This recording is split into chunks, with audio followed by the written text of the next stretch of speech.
Blog Talk Radio. Welcome to the Kick-Ass Fantasy Football Show. I'm your host, Brittany Walsh. Welcome to our Wednesday night show with our fantasy crew experts, JB, the Fantasy Phenom, and Steve, the Professor. Tonight we're going to cover all the fantasy aspects of draft strategies, players to look for, and also thoughts of preseason so far and what to expect. We will take your calls, email, and answer your chat room questions. Hello, JB, and hello, Professor. How are you tonight?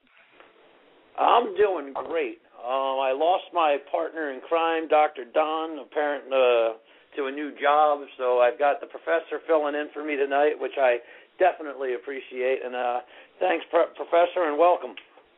Oh, no problem. I'm just back from vacation, so I'm hand rested and ready for a little bit of fantasy football.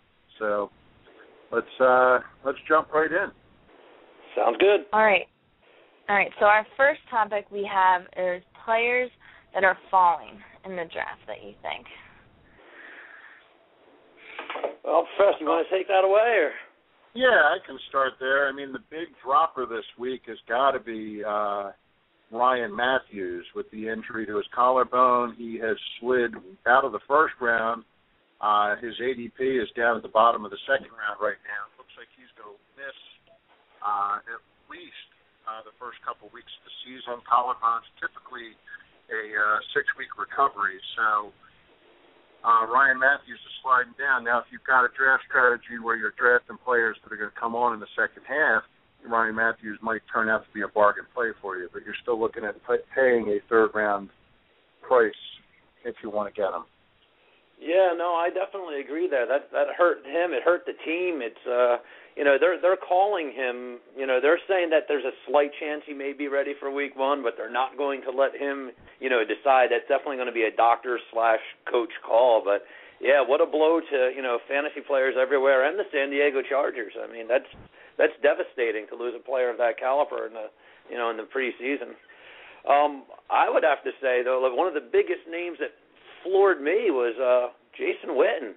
They said that he suffered a spleen injury, and right now they don't know what his outlet's going to be. And that's a big target for Romo, and that's going to be that's definitely going to slow down that offense a little bit. That's nice to have that outlet, to hit the big guy when Romo's in trouble. So I don't know, man. Do you think they're going to be able to recover from Witten going down? That's huge. Well, it's rough on the Cowboys. Witten's been, he's not a top 3 tight end choice this year, but he's definitely, I'd have to say he's undraftable right now for fantasy purposes. Spleen injury is not something that's got, a history along with it, so you can tell how long it'll be before he's back. With something like that, something internal, who knows? So basically, I'd stay away from him until we had a real timetable from the Cowboys or the league. Sure. So, another guy who's taken a big drop and through no fault, no injury of his own, LeGarrette Blount continues to tumble down the board, and that's a real simple analysis there. Doug Martin has looked fantastic. So, sure. So LeGarrette Blount, a guy who people were saying would get half the carries, is not even a startable fantasy running back for 2012. So you want to take him off of your boards. Yeah, I'd have to agree with you there. And not only with the injury factor into some of the things that make these players tumble, what about guys that are just simply holding out? They're not showing up for camp. Like, are they going to be ready to play? Like, if they went in, in fact, they do sign these deals, or, are they going to be injury prone because they haven't been practicing with the squad all this time? And, well, if only we had a Steelers expert. If we had a Steelers expert on this show that knew about a Steeler holding out, maybe he could weigh in. Yeah. Are you waiting for that softball? What is the story on Mike Wallace? Of course, right that's now? on the top. But but not only that. I mean, definitely Mike Wallace. But you got like Maurice Jones-Drew. You got Dwayne Bowe. I mean, there's other guys out there that are still holding out. But yeah, absolutely, I'm concerned about Mike Wallace, man. It's freaking me out. I mean, I don't know how far apart the two sides are. I don't know exactly what he's looking for or what they're looking to do with him. I mean, Gosh, I mean, we have a great young, fast receiving core, and but he's a centerpiece, and since we've lost, I don't know, man, it's got me stressing. I know we have 3 weeks before football, but I'm concerned. Again, I'm concerned, is he going to be in shape once it comes? I mean, when it comes game time, I'm sure that he's doing his own workouts and he's doing what he can to keep in shape, as long as most of these guys, but. There comes a time when these preseason games are invaluable. Getting caught up to the speed of the game, the speed of the defense, getting hit. I mean, all of these things are important. And when they're not reporting to the team, they're missing out on a lot of this. There's only so much you can do in your backyard. You know what I mean? Oh, absolutely. And to his to the team's credit, they look like they're going to be just fine with with the guys they got. They'll just move on. The Steelers are not a team that is a star-driven team. They are a system-driven team, so they will move on and be happy about it. Well, so they'd like to have him there. He's a top 10 wide receiver if he's fully ready. But he's another guy that if you want to take him with your last pick in your draft. As a flyer, he's a good gamble for a very low price, but I don't even think he'll be around that long.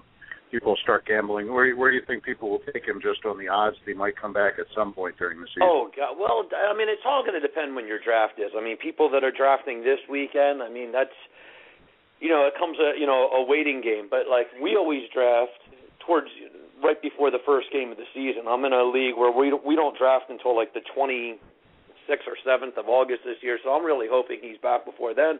But, I mean, for people out there who are drafting this week, I don't know. I mean, like you said, he's probably a top, somewhere in the top 5, top 10 talent. So, if you don't jump on him, somebody else is. You know what I mean? So I'm going to say 5th round, 6th round.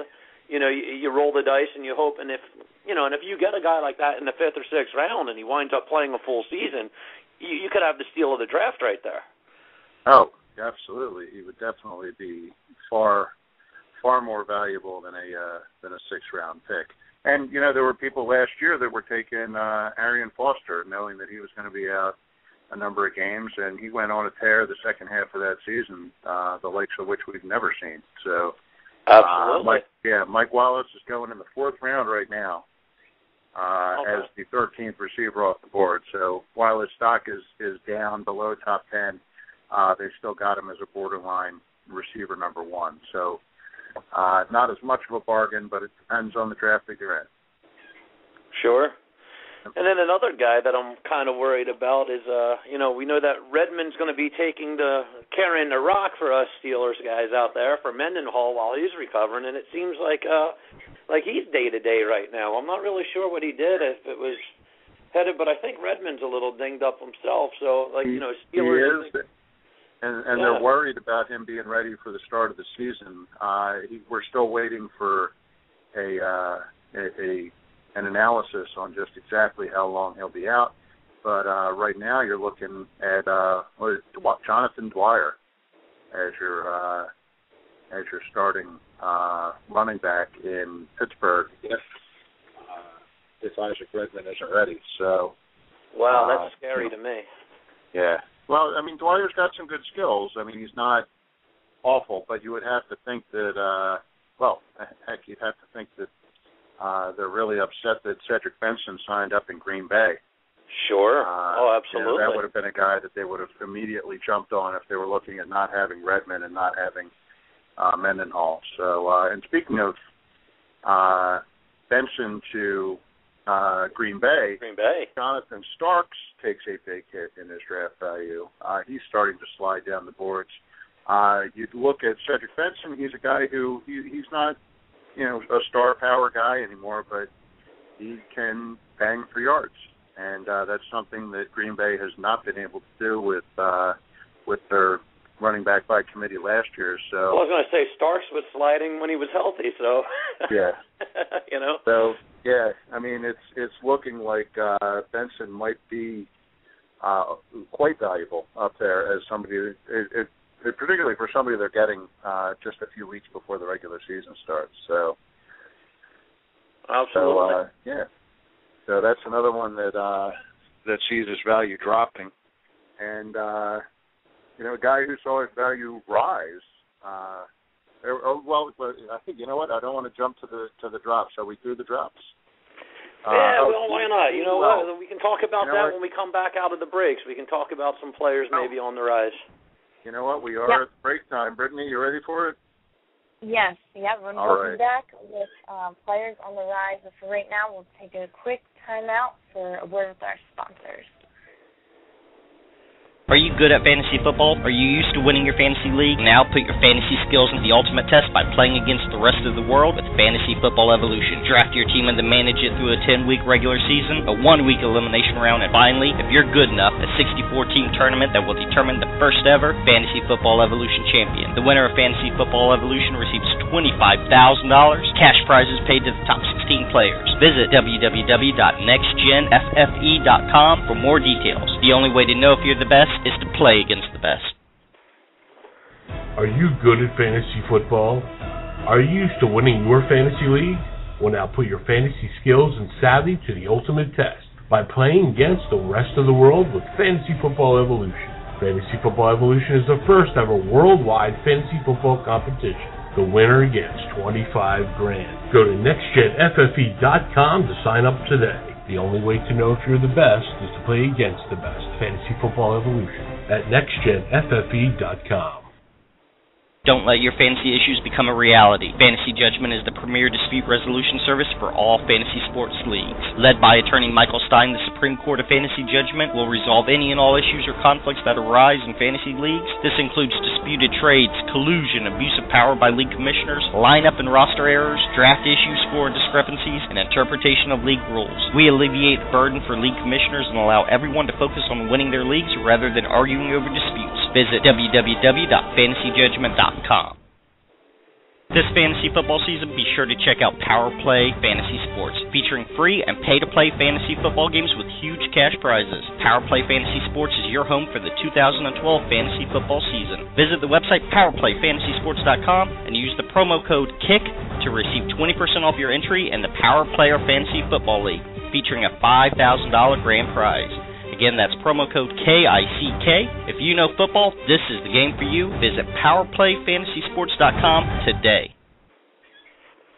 All right, we're back. I'm Brittany Walsh with JB and Steve the Professor, and jumping back now into, we just did players that were falling, but now we want to hear about the players that are now on the rise and moving on the draft boards.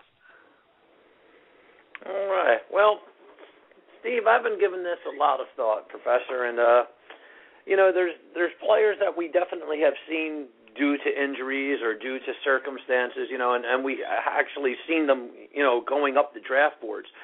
But what about the people like the what ifs? Like what if Peyton Manning comes back as Painting Manning? You know what I mean? Like, is Eric Decker a superstar?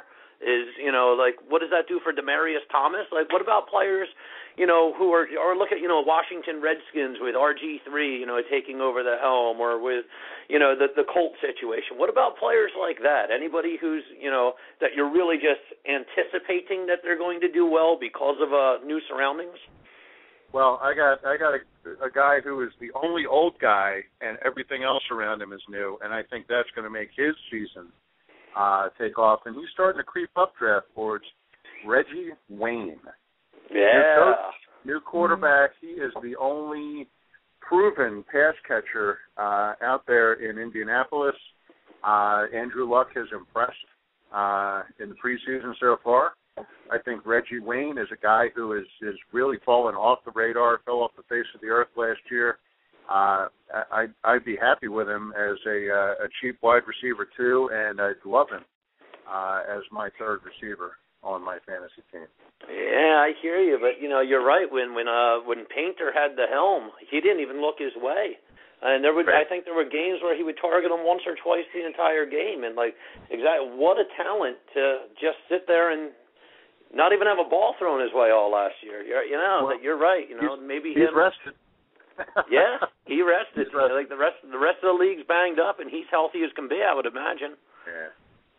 So he's a guy that I think is going to sneak. I hope he doesn't sneak too far up draft boards, because he's a guy that I would love to target in the 6th or 7th round and steal him away. But he's a guy that I think is going to be a surprise value.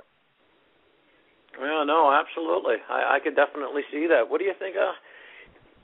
Again, do you think anybody do you think any of these new players are going to bring something to the table? Is there just even as rookies alone, do you think any of these guys are going to be steals? Like you may wind up taking an Andrew Luck as a backup quarterback. Does he have number one quarterback potential in your book?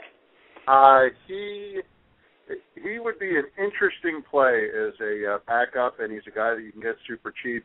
But Robert Griffin is definitely the guy that people are looking at as a potential starting quarterback for fantasy purposes. And they're, right now, his ADP, you want to hear who he's ahead of right now?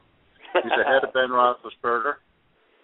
He is ahead of Jay Cutler and Matt Schaub. And he's ahead of, the rest of the Josh Freemans and the Carson Palmers. So he's right in the mix. He's right there with Matt Ryan and Peyton Manning as the back end of the quarterbacks. So, a lot of people like him. They look at Cam Newton last year and they think that they're going to get as much production out of Griffin this year. I think that you're reaching a little bit going for a rookie quarterback. He's a nice insurance play as your second guy, but as your first guy, and you probably have to have Roethlisberger picked right in the next round to give yourself insurance and maybe a quarterback by committee. Yeah, absolutely. And I think the reason Roethlisberger's probably fallen down the draft board a little bit is that he came out and said that.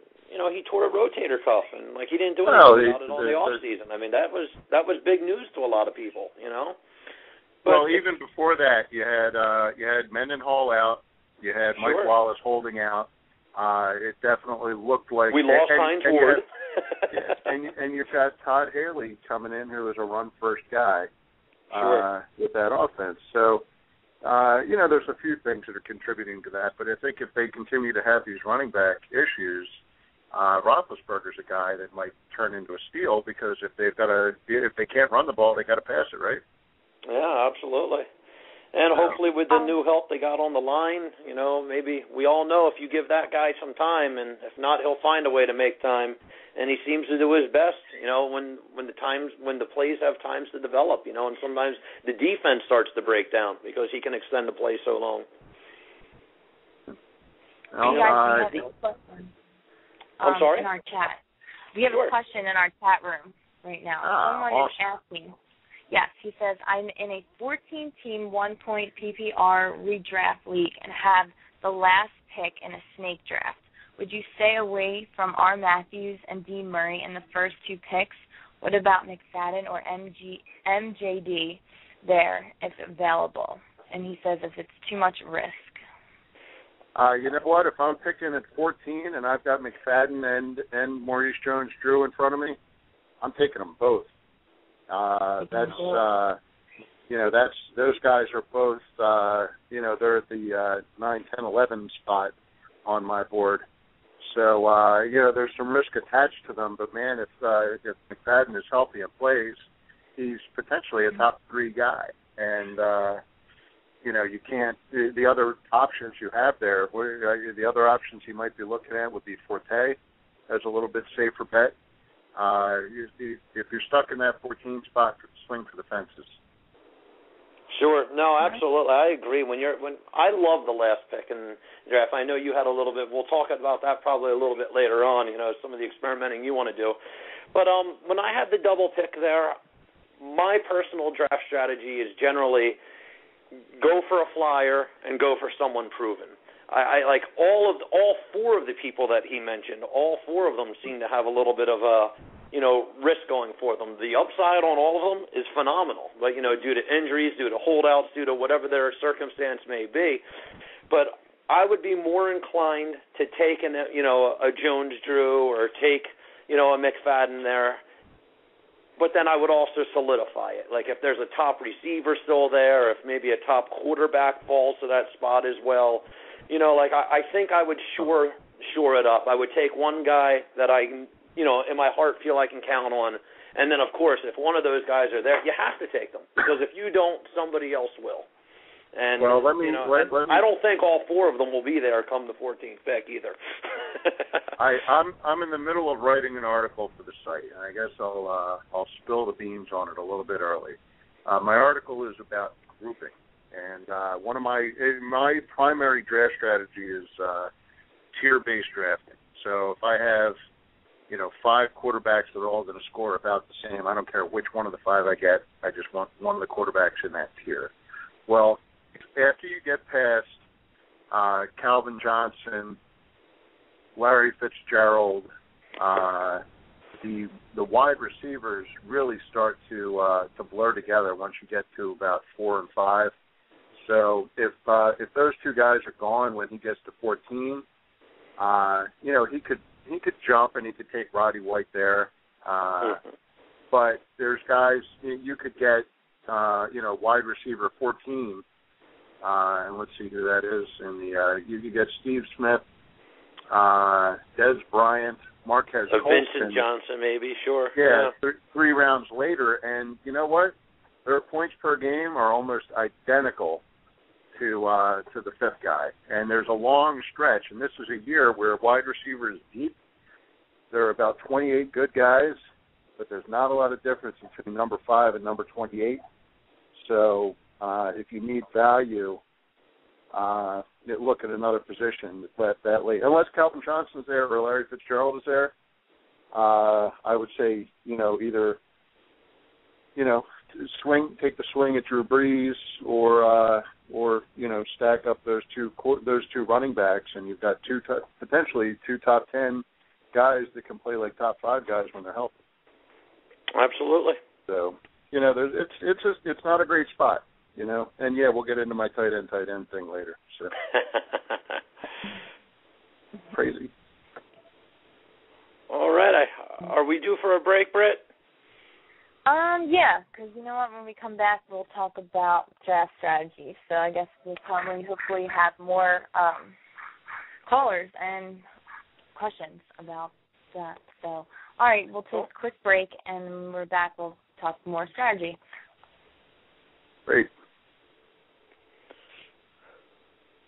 Are you good at fantasy football? Are you used to winning your fantasy league? Now put your fantasy skills into the ultimate test by playing against the rest of the world with Fantasy Football Evolution. Draft your team and then manage it through a 10-week regular season, a 1-week elimination round, and finally, if you're good enough, a 64-team tournament that will determine the first ever Fantasy Football Evolution champion. The winner of Fantasy Football Evolution receives $25,000, cash prizes paid to the top 16 players. Visit www.nextgenffe.com for more details. The only way to know if you're the best is to play against the best.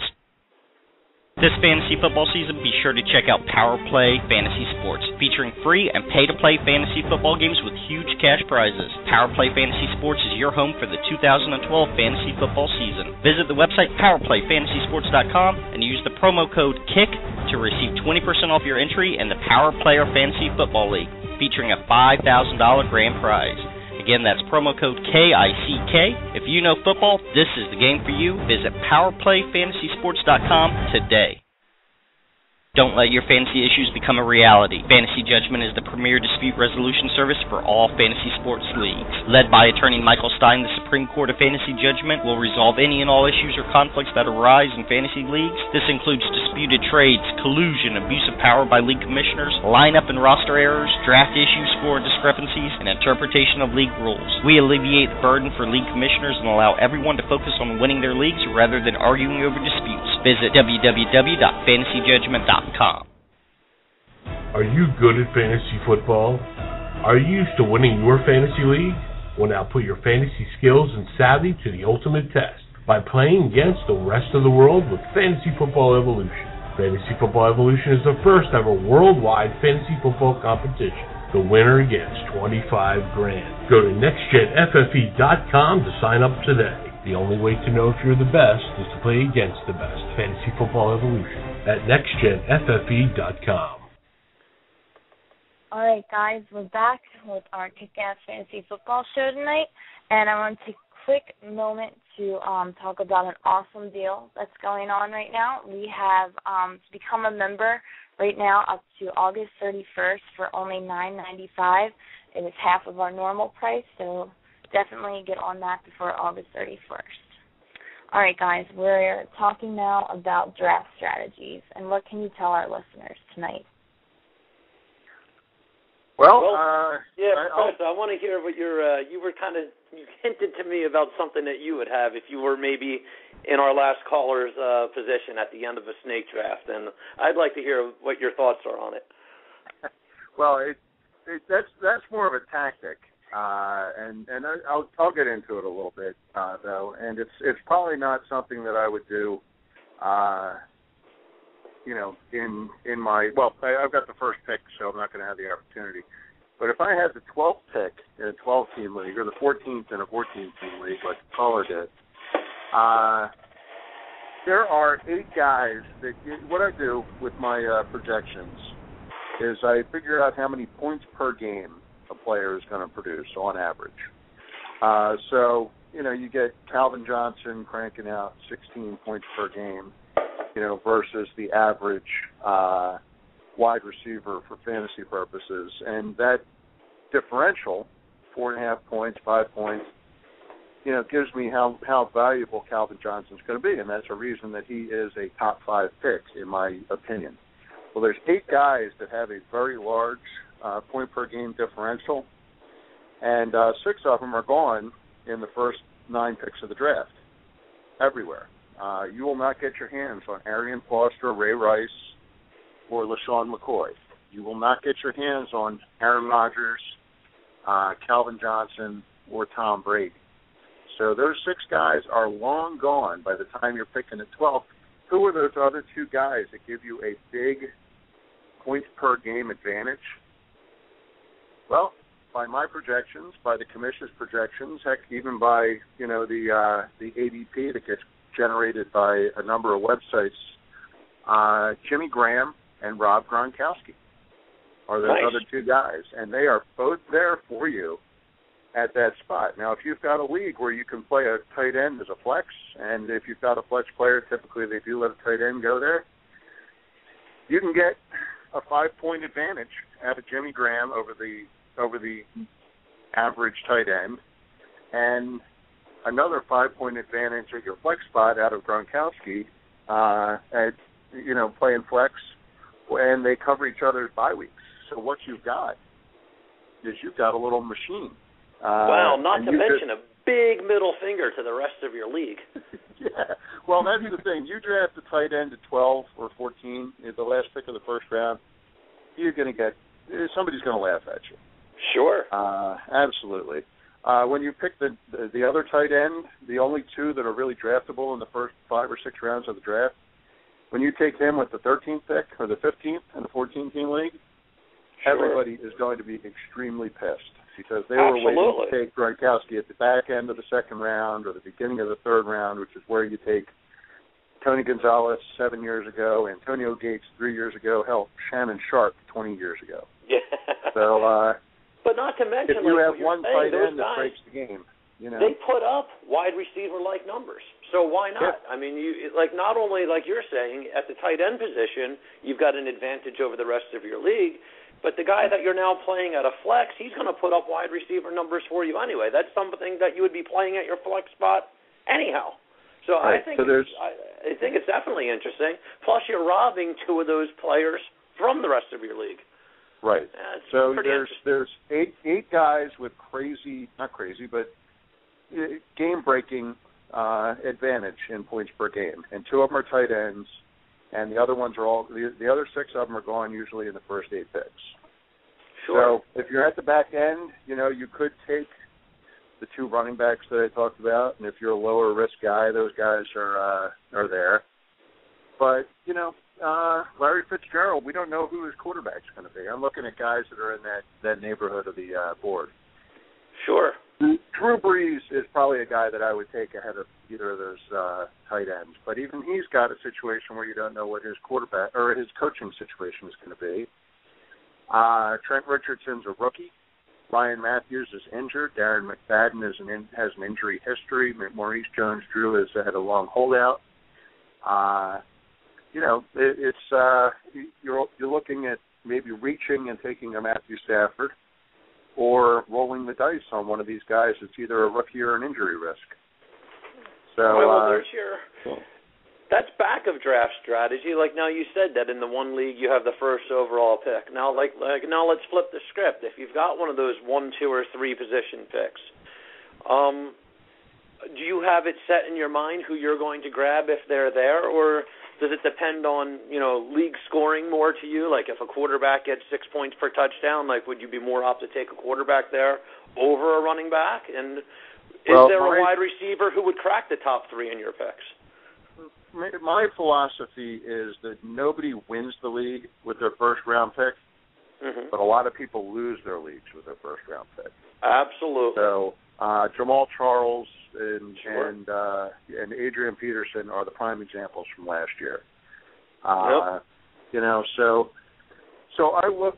There's really 3 guys at the top of my draft board. Arian Foster, healthy, is far and away the best player for fantasy, and then Ray Rice and LaShawn McCoy are a coin flip.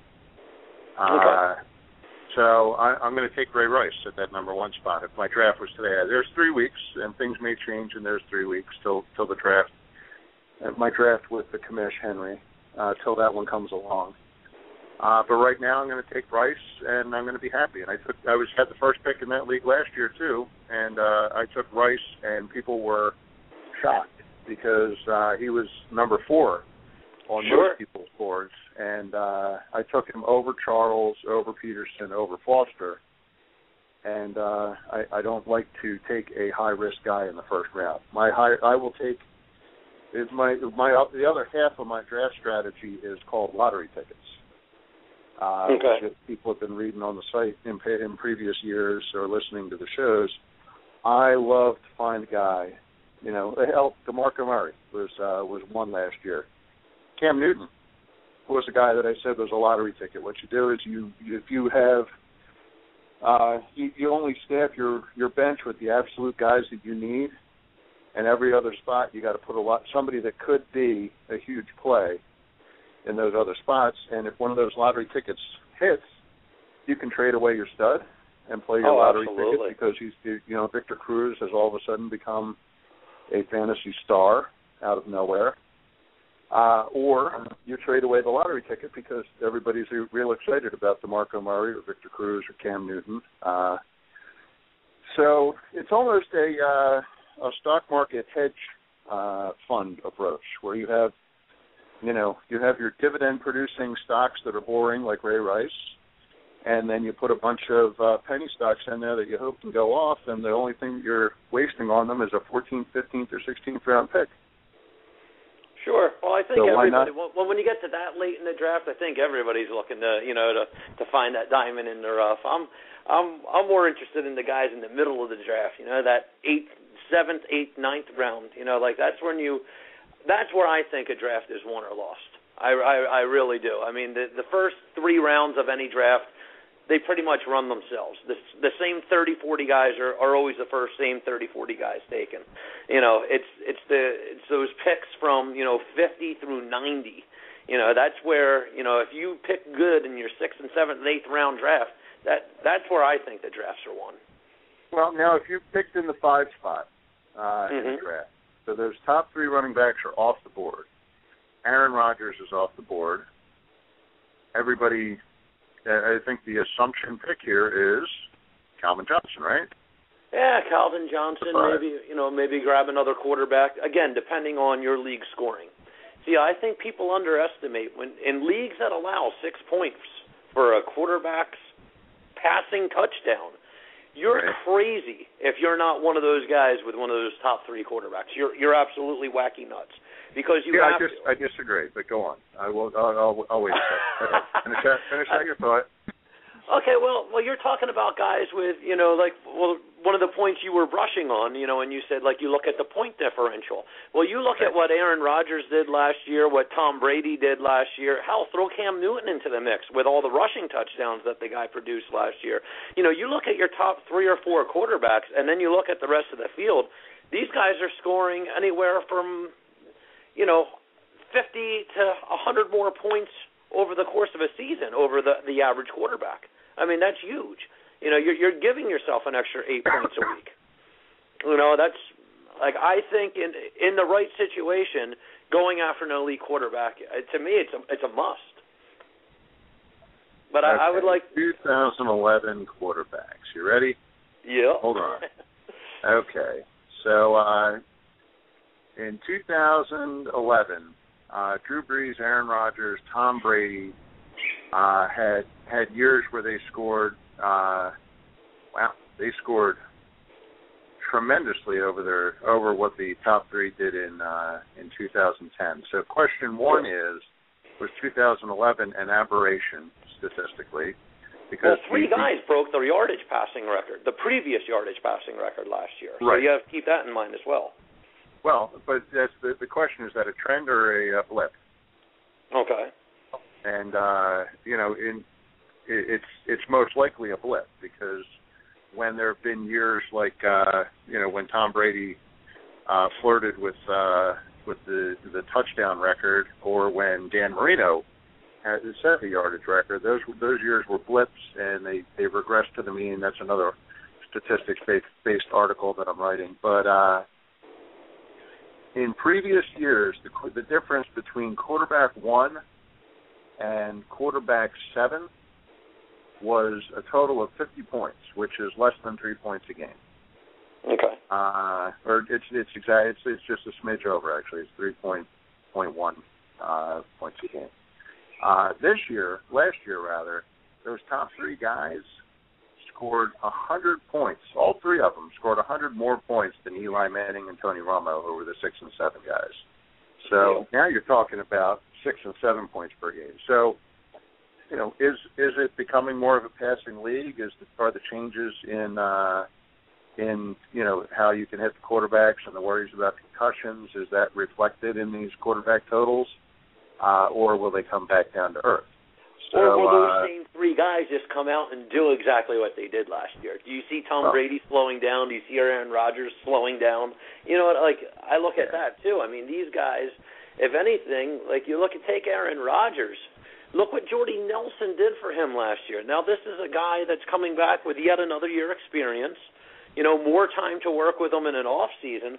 I mean, I see the elite quarterbacks. Of course, I see them doing what they did last year. I don't see any reason why they shouldn't do what they did last year. Well, because they've never done it.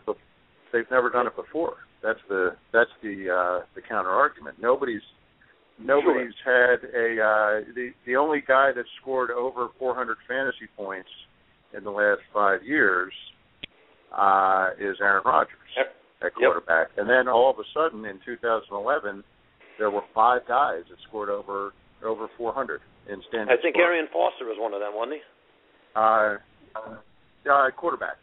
Quarterbacks. Okay, you just saw quarterbacks. So Brees, Rodgers, Brady, Stafford, and Newton.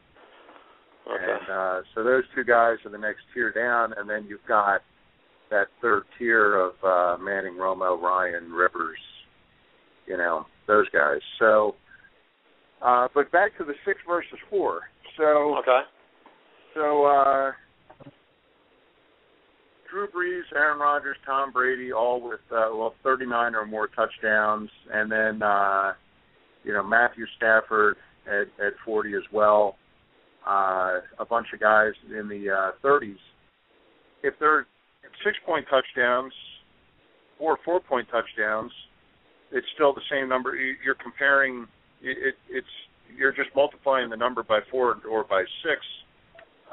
What you got to do is compare quarterbacks to quarterbacks. So it's not going to stretch the lead of Drew Rodgers over Tony Romo, for instance, because Tony Romo is getting the same 4 points per touchdown or 6 points per touchdown.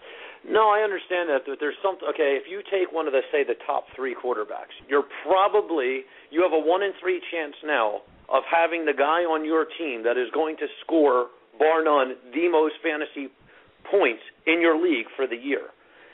How can having the guy that's going to put up more fantasy points than anybody else, how is having that guy on your team a bad thing? Well, because it's not just about okay. So let's look at those. Let's look at 2010's numbers, because 2011 or even 2011, you had Drew Brees and Aaron Rodgers were all at 1 point separated from each other, but you could have had Drew Brees for a round cheaper than Aaron Rodgers. So you're paying more for just 1 point, 1/16 of a point per week difference, which doesn't really matter. But in previous years, if you spent a first-round pick on Tom Brady in 2010, yes, you had the number one guy, and he went in the first round in a lot of drafts, and in a number that I was in. But that only got you it got you less than a point per game over only 6 guys. And you forfeited a first-round pick for him when you could have grabbed one of those other guys maybe in the 5th round. Yeah, you could have had, Phillip Rivers in the 4th round. You could have had Michael Vick in the 7th or 8th. That was his first year in Philly. He was a big surprise. Drew Brees was probably a 4th rounder that year. So you can't just look at, yes, he's the number one scoring guy. You have to look at how much it costs you to get that guy. So, and believe me, Brady. So you're big on the best available player when it's your turn to draft. When your pick is up, basically you're one of those guys that the best available player left on the board at that moment. That's kind of what your draft strategy is.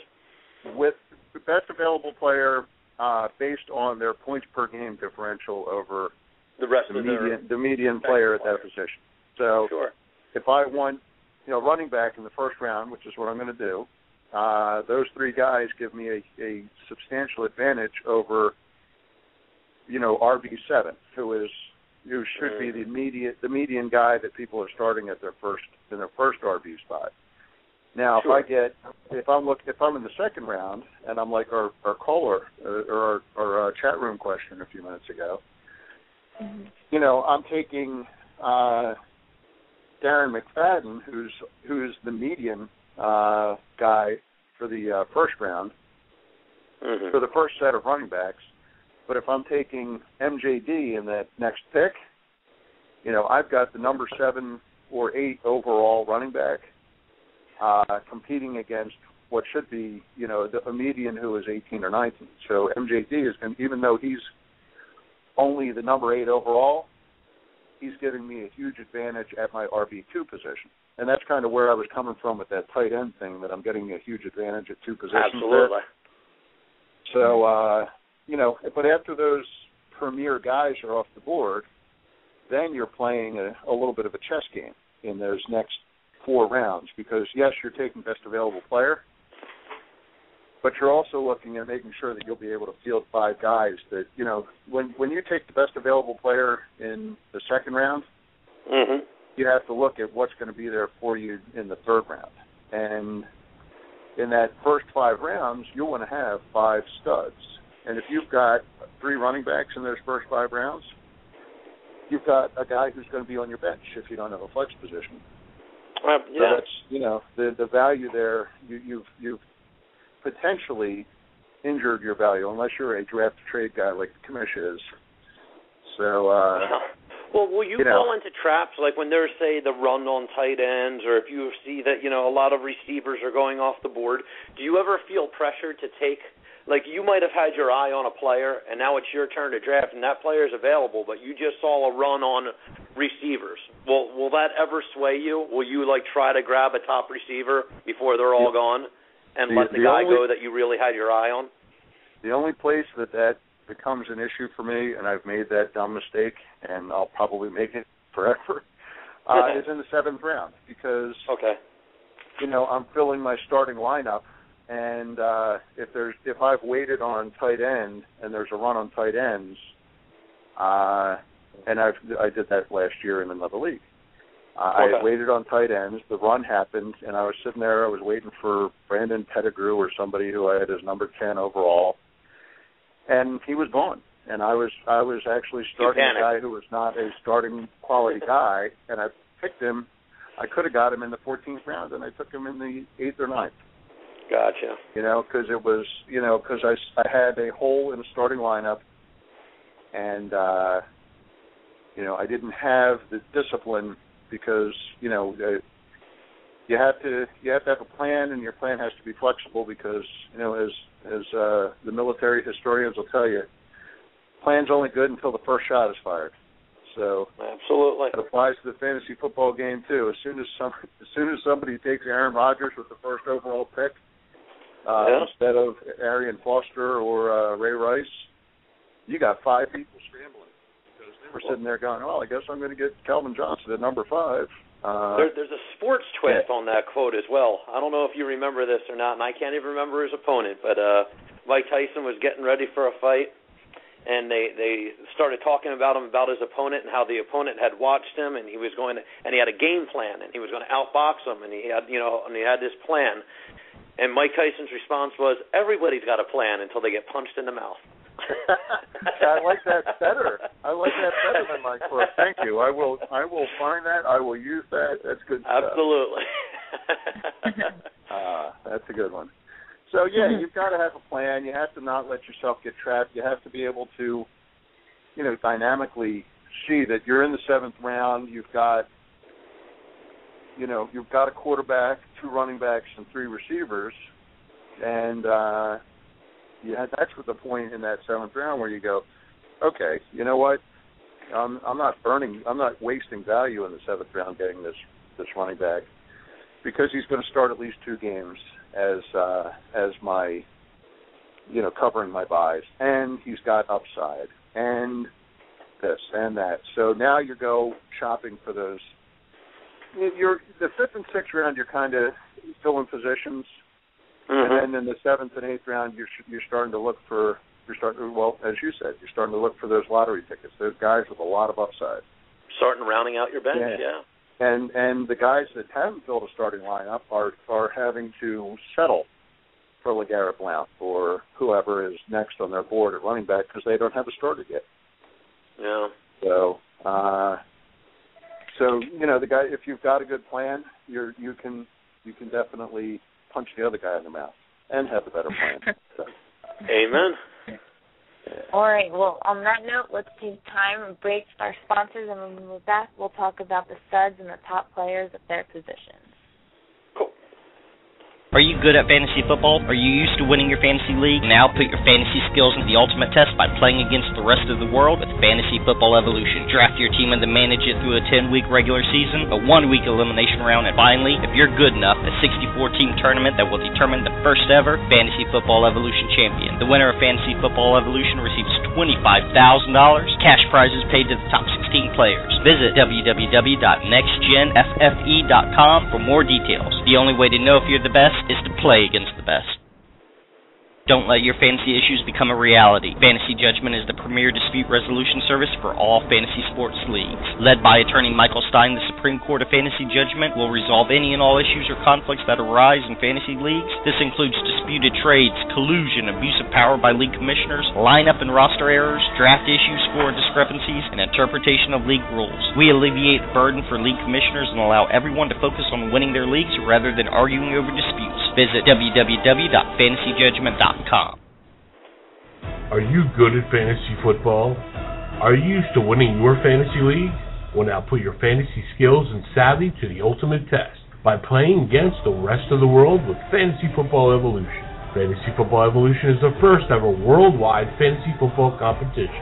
The winner gets $25,000. Go to nextgenffe.com to sign up today. The only way to know if you're the best is to play against the best. Fantasy Football Evolution at nextgenffe.com. This fantasy football season, be sure to check out Power Play Fantasy Sports, featuring free and pay-to-play fantasy football games with huge cash prizes. Power Play Fantasy Sports is your home for the 2012 fantasy football season. Visit the website powerplayfantasysports.com and use the promo code KICK to receive 20% off your entry in the Power Player Fantasy Football League, featuring a $5,000 grand prize. Again, that's promo code KICK. If you know football, this is the game for you. Visit PowerPlayFantasySports.com today. All right, everyone, we're back. I'm Brittany Walsh with JB and Steve, the professor, and I want to take another quick time out and talk about how excited we all are for the Kick-Ass Fantasy Football Fest. And if you all don't know that Kick-Ass Fantasy Football Fest is this weekend in Atlantic City, and it will be the 18th and the 19th, and we'll be broadcasting live at booth number 422. So everybody should come on out and see us. You guys that'll be our Sunday show, 9 a.m. to 11 a.m., hosted by Fantasy Insider Matt Lowry, and featuring me, the professor, and some guy we call the commish. So, make sure you come out to the Fantasy Fest. I think it's $55 a ticket for the first day, $30 for the second day. There's a tailgating thing going on out in the parking lot, all kinds of exhibitors out there. I think there's even a beer tasting going on. So, really, we're hitting you right in the man cave. Fantasy football, beer, and tailgating. I really can't think of a better way to spend my weekend. How about you, JP? No, not at all. And whether or not it was actually a sponsored beer tasting or not, I think there will be plenty of beer tasting going on regardless of whether it's a sanctioned event or not.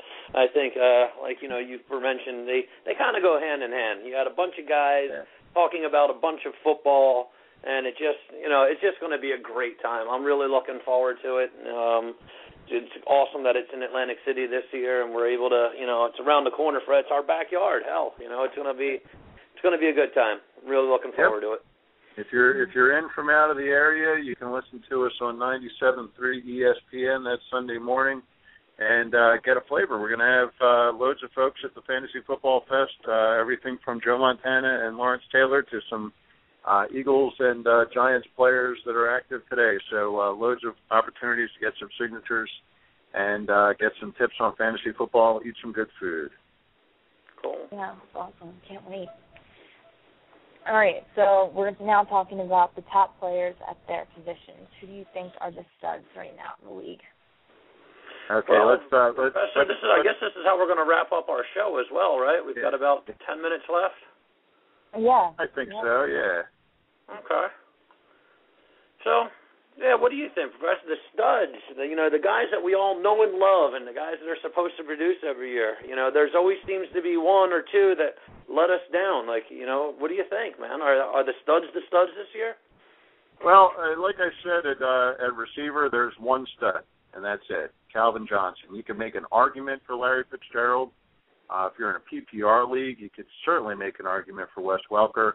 But I think you got one stud, and you got a bunch of guys who are good, and that's it. I don't really think there's anybody but Calvin Johnson at receiver this year. But anybody who you think is really is better than I'm giving them credit for, JB?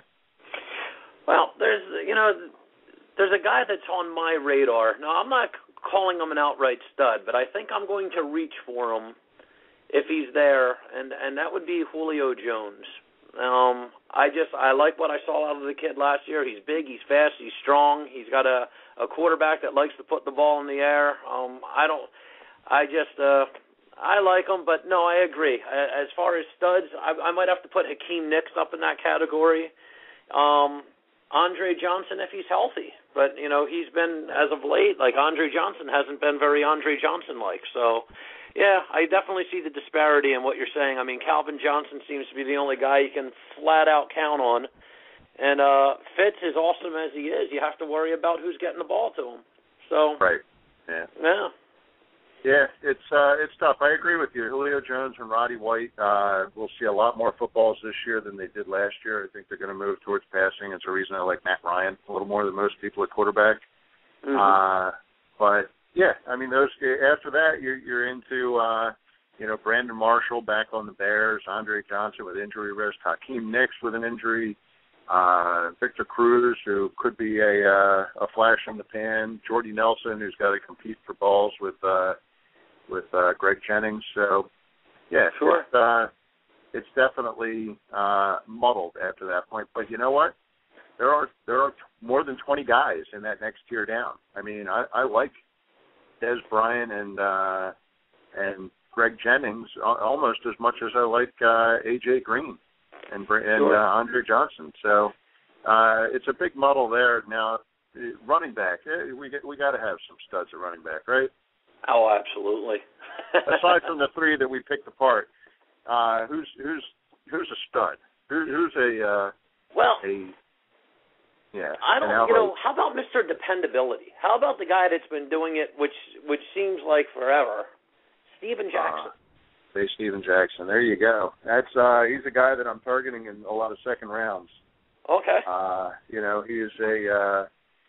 is definitely a producer. He is a guy that he's probably not going to win you a league, but he's not going to lose you one either. You can count on him to just trudge that ball through and get you those yards every week. So I'm with you there. And what about Chris Johnson? Is he going to bounce back after last year? Yeah, see, that's a tough one. He's got a lot of talent. He had the issue last year with with everything that happened in the preseason.